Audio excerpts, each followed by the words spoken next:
So on this week's episode of Be More Super, the podcast, we're continuing with some amazing guests. This guest is starred in the chilling adventures of Sabrina, Prey, and currently showing on HBO. The world is adoring this show. It's, of course, The Last of Us.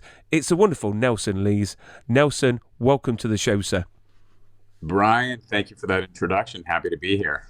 Do you know what? I'm really excited. I've got to say, this show, The Last of Us, that we're going to get on to in a little while before we start to explore a bit about Nelson, where you've come from, and a bit about your journey, because actors always fascinate me, because it's one of these careers that you know, it's not for everyone. I think you've got to have a thick skin and,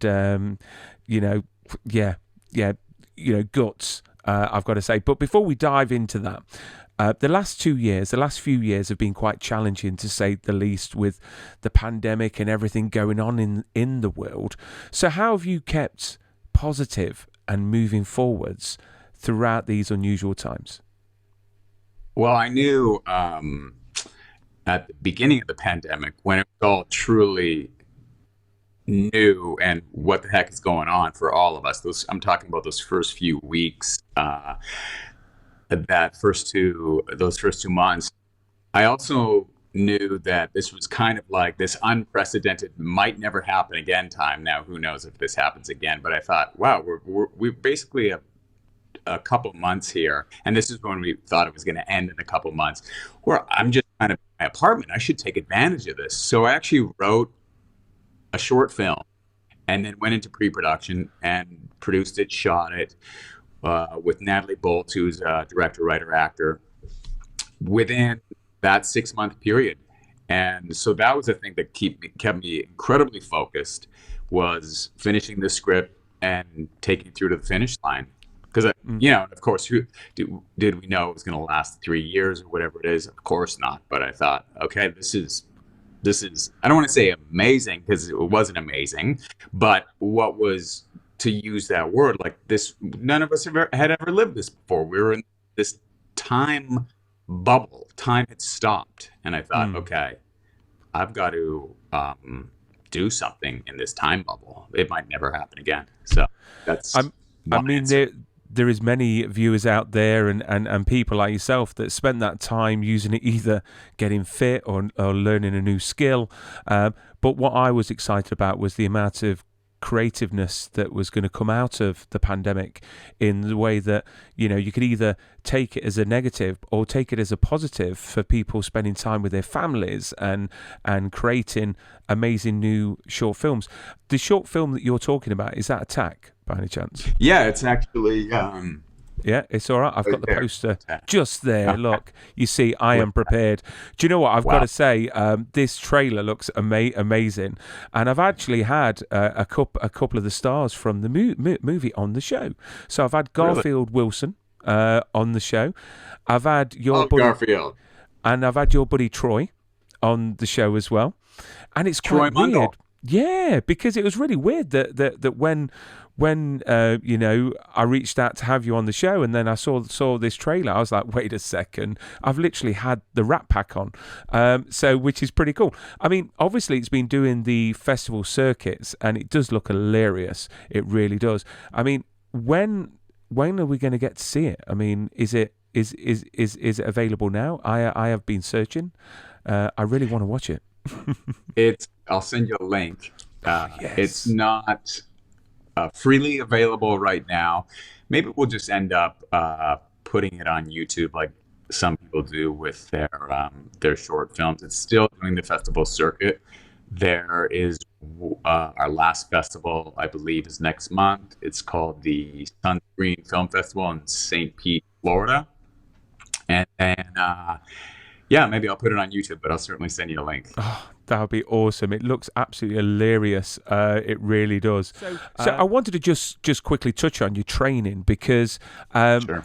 I am sure there's lots of fond memories, but we all know, well, for people out there that have trained in acting and theatre studies and performing arts, there are some amazing parts of the training, but there's some parts as well that are quite challenging.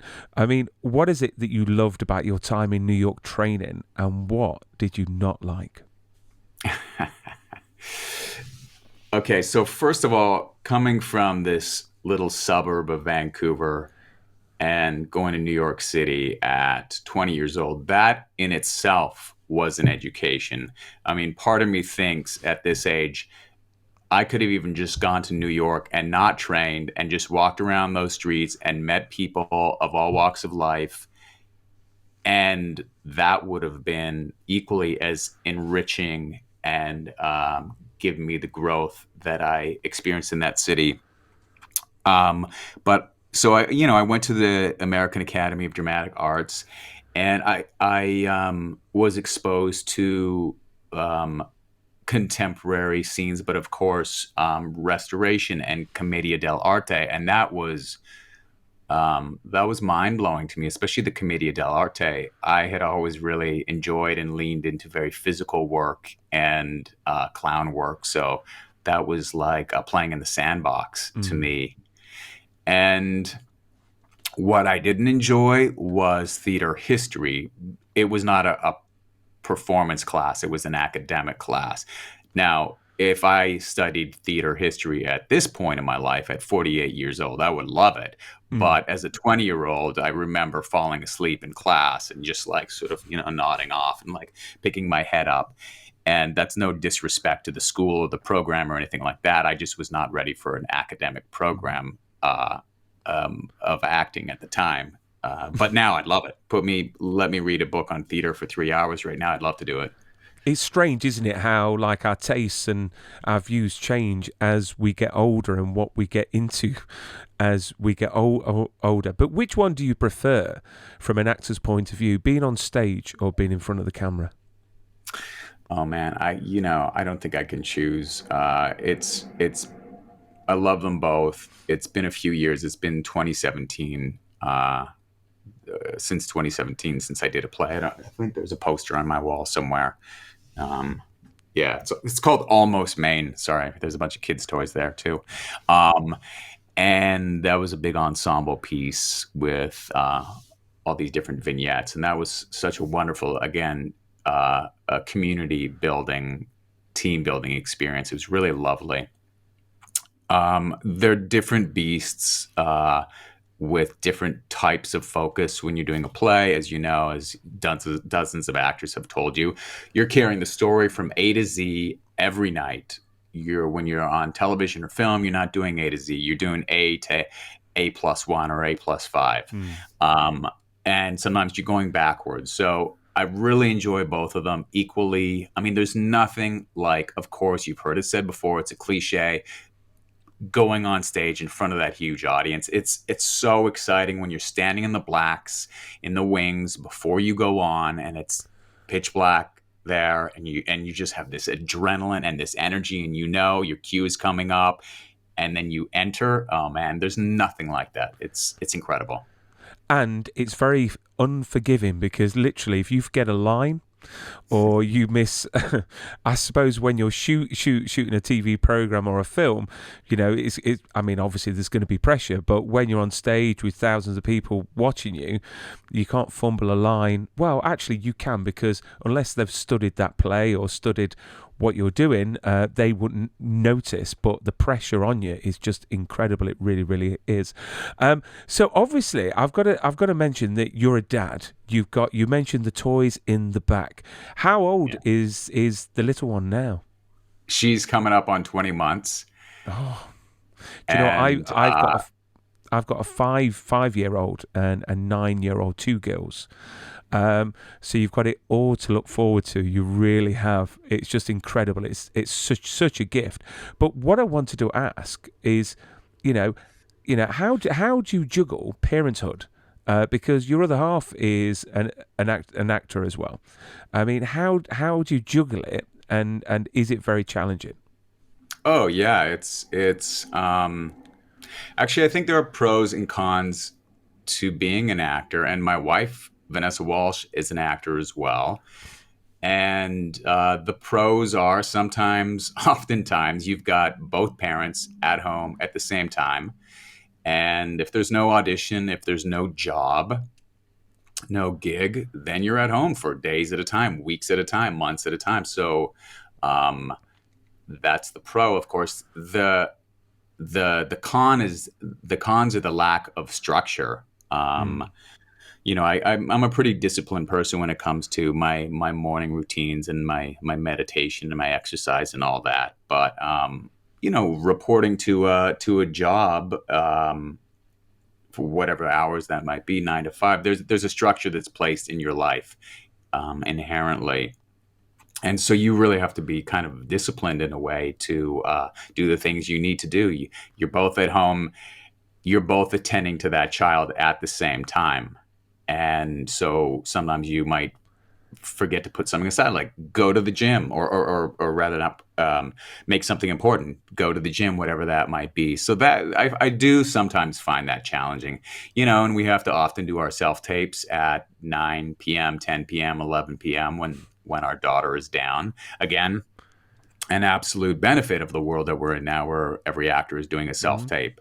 At least for parents, I know it's a big debate in our industry right now, whether how effective they are, and a lot of people like them, a lot of people don't. But I'll tell you, parents probably love self tapes. You do it at 6 a.m., you do it at midnight. There's a lot of flexibility there. And as your approach, I'm only laughing because my kids, literally, I've got to work everything around when they're tired, when they're settled, and the right devils, bless them. Has your approach changed to the industry since being a parent? Because obviously now the pressure is now for the family. Not just you and your other half. I mean, has it changed? With like the jobs that you take or the jobs that you go for, and what are you doing within the industry? Oh man, I have like cognitive dissonance around that, because I'm of two minds. Obviously, when you have a family and you need to provide for them, i.e., bring home the bacon, put food on the table, in one way, you do whatever it takes, right? And you're like, let me just work this job and make that money and bring it home. So that's one thing that's in my mind. But at the same time, these last 3 years, I've had the opportunity, or even year and a half, to do some really high profile, and by that I mean well received, well written, well directed, with world class casts. Prey, The Last of Us, Shogun, and it raises your standards all of a sudden. Like, I did those 3 jobs back to back, and I thought, Wow. oh my God, I never want to go back. Like, they were huge budget projects, and the talent behind the camera, in front of the camera, was astounding and inspiring. And there I am doing these 3 projects back to back, and it just, like, it makes you go, no, I'm not. I want to continue on this level of projects, so I'm not going to do. I'm getting into the weeds a little bit, this job or that job. So all of a sudden, my standards are raised during the time when Stella has been born and come into our world. And but I feel very what is the word? I think to have standards and to have a vision, like you talked about earlier, are very important. So in one way, what am I trying to show Stella through the way I live is like, have a vision, be discerning, decide what you want to do. They say no is one of the most powerful words in Hollywood. Not no for the sake of no, but when you say no to something, it's telling yourself what you want to say yes to, and it's telling the world around you, i.e., agents, casting directors, other story collaborators, what you're interested in. I'm not interested in this, but I am interested in that. So I know that wasn't a definitive answer, but that's kind of where my head is at these days. And you just reminded me of something, and I just wanted to quickly just talk quickly about Prey, because I've got to say it's one of the best Predator movies I've seen, and I'm a big Predator fan. I really am, from the originals with Arnie straight up to Prey on Disney Plus and Hulu. And I've got to give a shout out to one of Hollywood's best Ryan Reynolds lookalikes, Troy Mundell, and Mike as well, because I saw an Instagram post that you put out a while ago that they used to take you to the airport to spend some time with your family at the weekends, which I thought was really, really sweet. So it just shows how much you value family, and it just shows how great those guys are. I mean, what was that project like to work on? Because you played Waxed Mustache, and the way that the film was made was completely different in my eyes to the previous ones, and I think that's why it's done so well. But what was your experience like working on that film? Oh, it was life changing and career changing and perception changing. As I mentioned before, that was my first major feature film, and just Dan Trachtenberg, the level of creativity and storytelling specificity that he brought was, that was very exciting to me. And one of the first times I'd worked in a huge arena like that. And so, like, as I mentioned earlier, it told me, it informed me, like, this is what I want to do now. This is the sandbox that I want to play in. And I was there for 3 months, and a lot of times we weren't on set, us trappers. And so it was Troy and Mike Patterson and Bennett Taylor and I bonding and hiking and working out and running and going to restaurants. It was so lovely. And then 3/4 of the way through that process, Stella was born. And then the whole vibe switched for me. Now I was able to make it home. It's quite an amazing sort of day and story that she was born. I woke up at 7 a.m. Vanessa said, my water or I'm in contractions. The water hasn't broken, but we knew, that I needed to get there ASAP, but I was supposed to go to set and practice musket shooting. And this is like 8 a.m. I had a ticket for the next day, a plane ticket, but we realized that's too late. I got to get out of Calgary today. But I didn't know if they were going to release me. They knew that Vanessa was going to be giving birth. We were having a child, but they said, we'll make best efforts, but we can't promise that we're going to get you back to Vancouver. So they released me. The AD was like, get out of here. You're done your musket practice for the day. Mike Patterson was great. He's a fun, gregarious guy who's a stand-up comic as well. So, he was sort of saying, hey, his wife is, she's in labor. She's going to give birth. He's got to get back to Vancouver. And the AD's like, this is kind of above my pay grade. And Mike is kind of razzing him like, is it really? Is it above your pay grade? Are you sure about that? And so I do my musket shooting. I by the grace of God, we get through to the airline company. Somebody in Vancouver books me a ticket. I fly back. Vanessa is in active contractions. Wow. And I think I arrived at 7 p.m. We're up all night and to the hospital by 10 a.m. that Saturday morning. And she gives birth 7 p.m. that night. Oh, wow. Wow. Do you know what? It's just incredible. What women go through. It really, really is.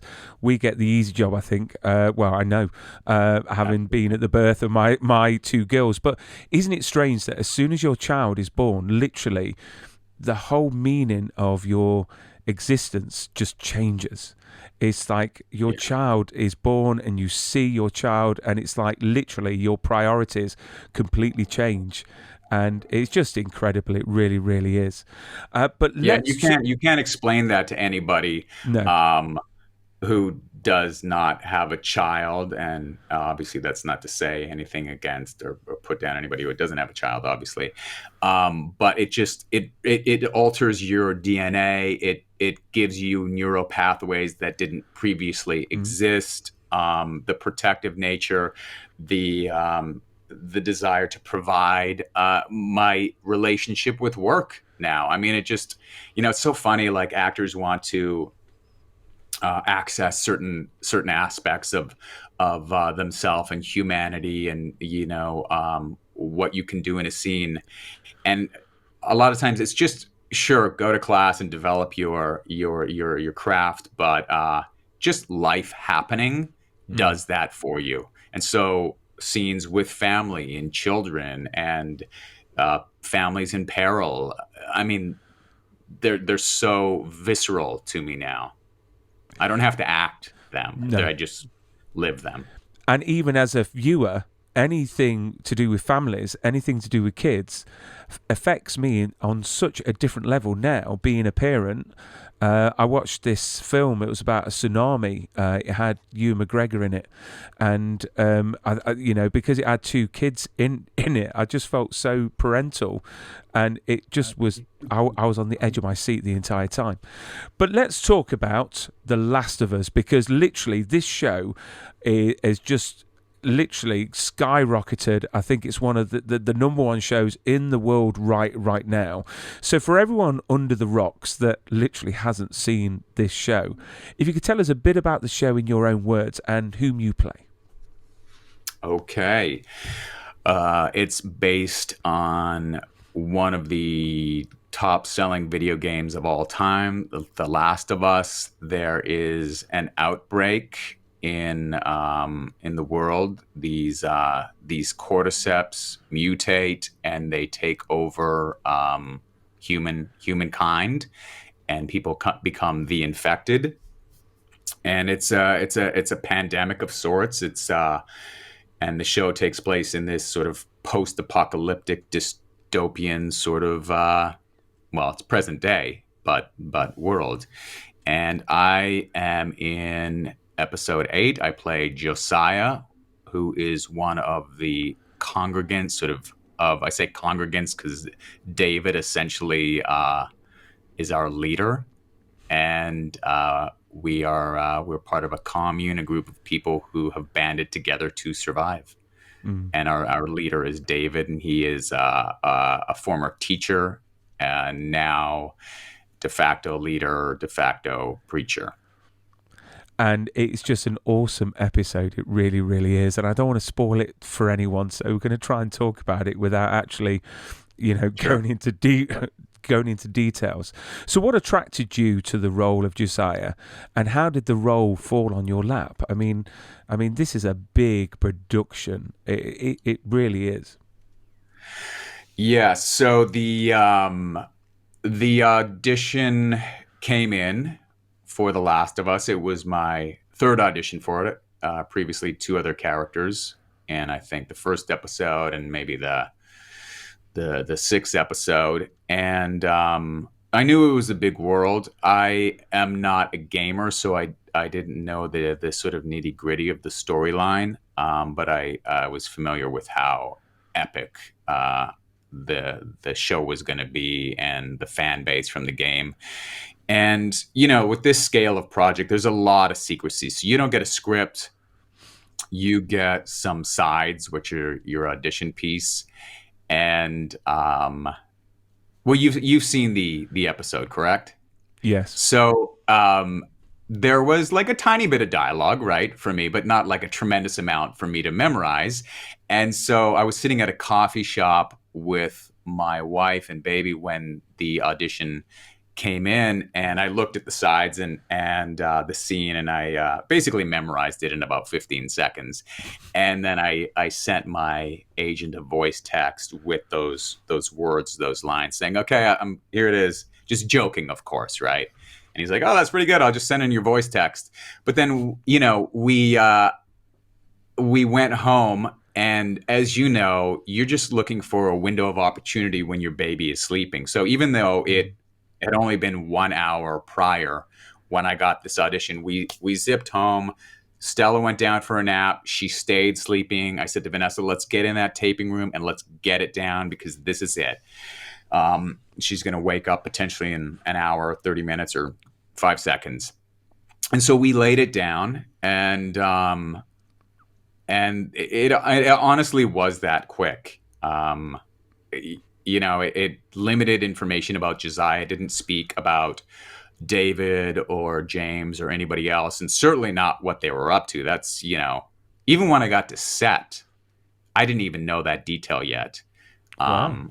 They weren't giving scripts to everybody because, obviously the leads, the major recurs were getting scripts, but it was very, very secret. So I asked the AD, and he said, "Well, you know what? Not everybody's getting scripts, but I think your role is not to say some roles are not important, some roles are, but he said, I think it's quite important that you have a script to know what's going on."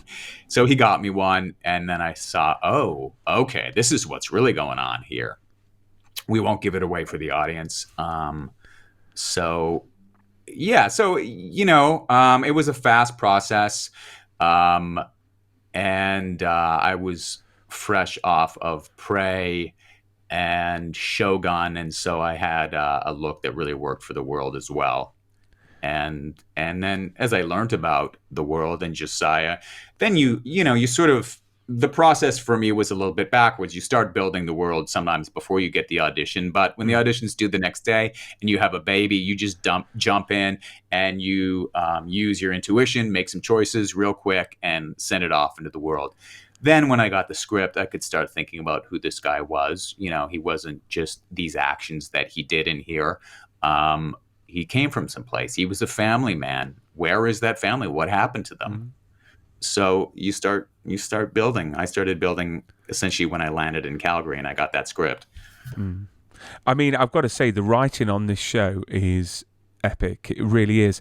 I mean, I've played the game, but I'm guilty of the story parts of pressing the X to go past it, so I wasn't that familiar, and all my friends are massive Last of Us fans, so watching this show for me was like fresh eyes. I didn't know really about the story, so I know there's a lot of grumbling about the fact it's not following the game, which I always just think that, well, if you wanted it to follow the game, you might as well just watch the game and not the series. Do you know what I mean?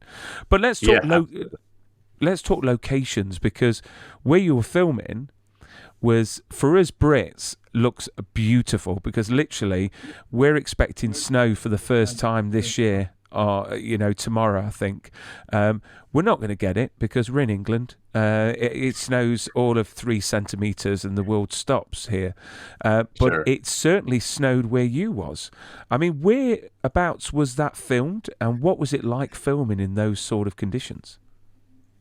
So that show specifically was filmed in Alberta, but all over Alberta. Calgary and environs, those downtown scenes were downtown Calgary. A little bit was in Edmonton. My scenes specifically, other than being on a studio lot, were also in a suburb of Calgary called Okotoks. So that neighborhood, that cul-de-sac, was this town, Okotoks.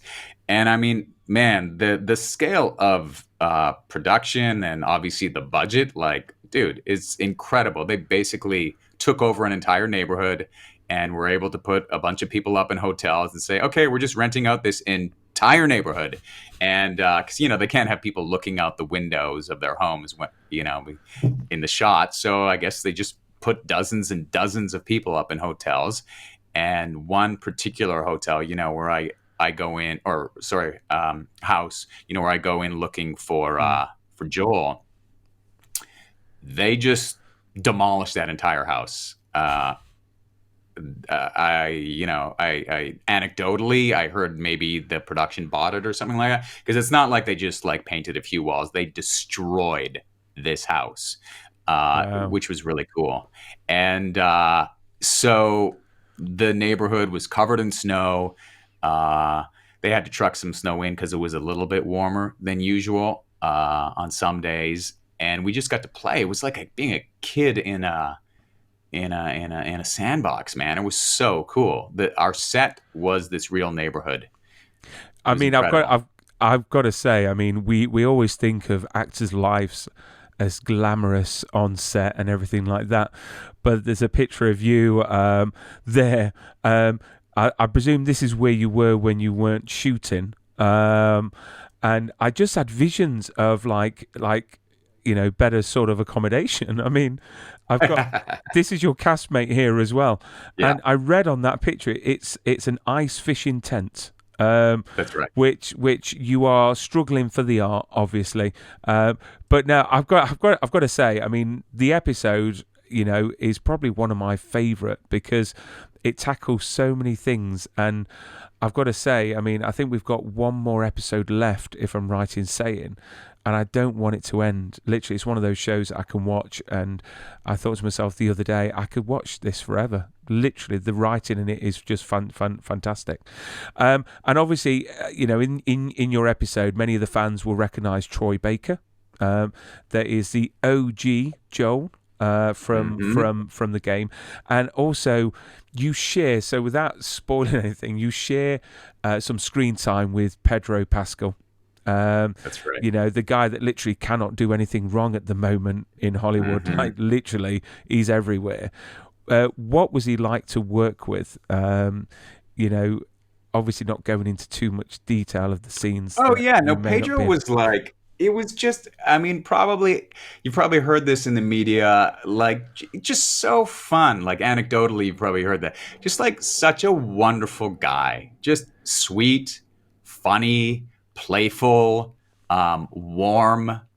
Like the type of human being that you'd want to be friends with. Like just a really lovely, lovely guy, and Bella as well. Like so sweet.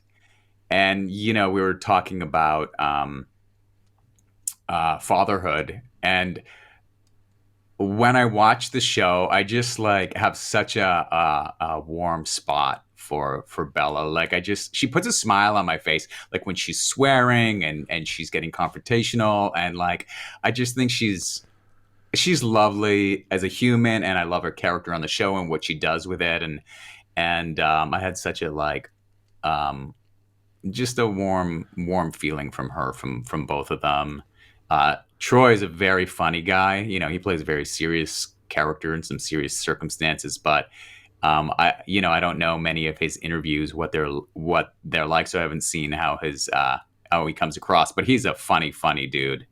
Like just, it was so wonderful. It was a lovely set.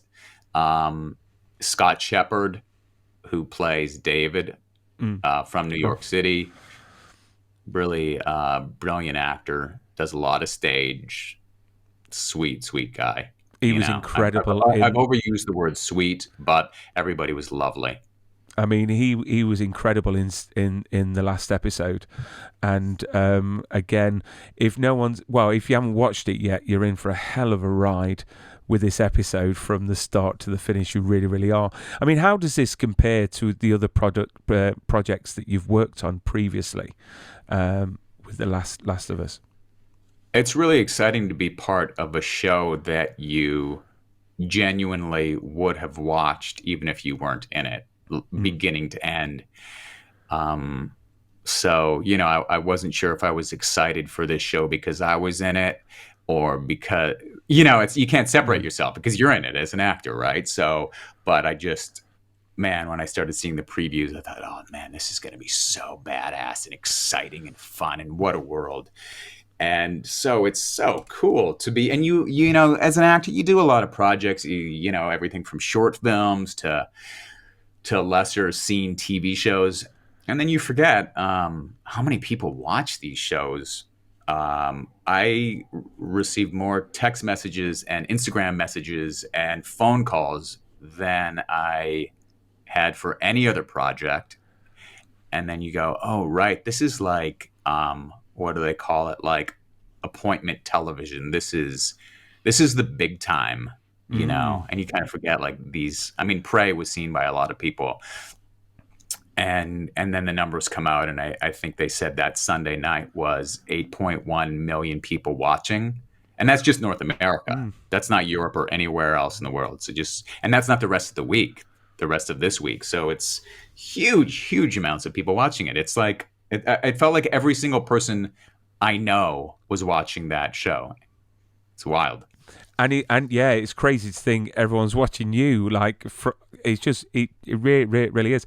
I mean, since filming that, have you had a different approach to maybe venison by any chance? That's so funny. People would text me, "Venison man, Venison. was that venison? What's going on with the venison?" On and on. And Obviously, you know what? My suspicious mind, I'm not spoiling it for anyone. You can think whatever you want. But when you said that, I was like, he's maybe not telling the truth. But hey, you've got to watch it to find out. So let's talk about a few other projects if we can. You're probably going to be like every other guest and say you can't talk about it. You've got Shogun coming out on Hulu.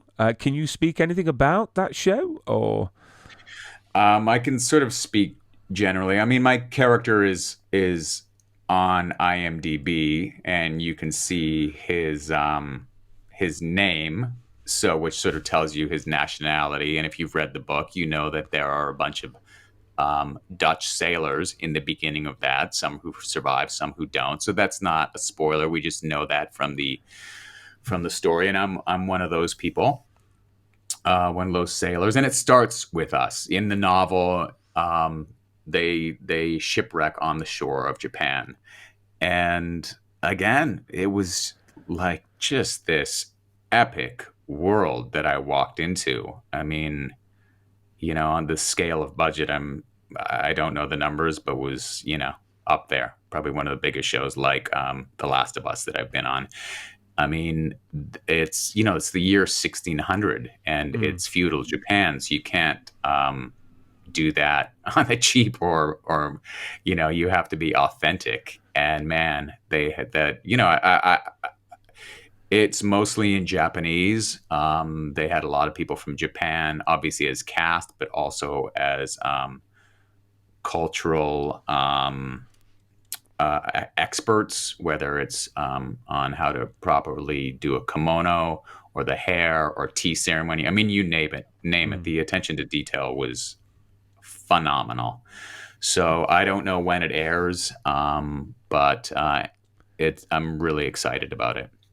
Yeah, I mean the budgets now on shows. I mean, if the rumors are true, apparently The Last of Us, the budget for the first season is the same budget as the first 5 seasons of Game of Thrones. So I don't know how much that is true, but it obviously shows on screen. But it's awesome that literally the last couple of years you've been in so many epic things. Is there anything else that you're working on, or is it a case of putting your feet up, enjoying the family, and enjoying millions upon millions of people seeing your face? Yeah, no, I don't know as an actor if you ever really rest. You're constantly auditioning. I've got an audition today. My wife has got an audition today. There'll probably be tonight when our daughter is sleeping. I'm doing the lead in a short film next month, and I write as well. So I'm writing a pilot that a friend and I are looking to pitch. So I want to bring that script to the finish line. We've got Attack at 2 more film festivals. So just always creating, and of course balancing with family, of course. Just being present with our daughter. Yeah, absolutely. And one of the last questions: if you could travel back into time to your 18-year-old self, knowing what you know now, what piece of advice would you give him? I would say be good to yourself, man. Stop being so hard on yourself. Like you're okay. You're gonna do okay. Your work's gonna grow. But man, you're really beating yourself up. Just be kinder to yourself. Stick with the journey, and it's gonna be okay. You're gonna grow. You're gonna experience some success, and yeah, that would be it. Be good to yourself. Be gentle on yourself. Yeah, I left acting for a few years when I was much younger, and I barely began. This was the late '90s, And, that was one of these periods that I was referring to where I wasn't getting work. I didn't know who I was as an artist and a storyteller. And so I sort of renounced acting for about 2.5, 3 years, gave away all my theater books. And I'm pretty all in with everything I do in life. So I'm also all out. So I said, okay, I'm never acting again. This is it. I'm not going to be one of those people who says I do it as a hobby. No, forget it. I'm done. I'm out. And thank goodness you changed your mind. Thank goodness you turned that corner and you're on our screens. But Nelson, you've been a great guest. It's been an absolute honor to have you on the show, and loving Last of Us. Look forward to Shogun, and I look forward to seeing the short film Attack. I really do. But look after yourself, keep safe, and stay super, my friend. Thanks so much for having me, Brian. Really appreciate it.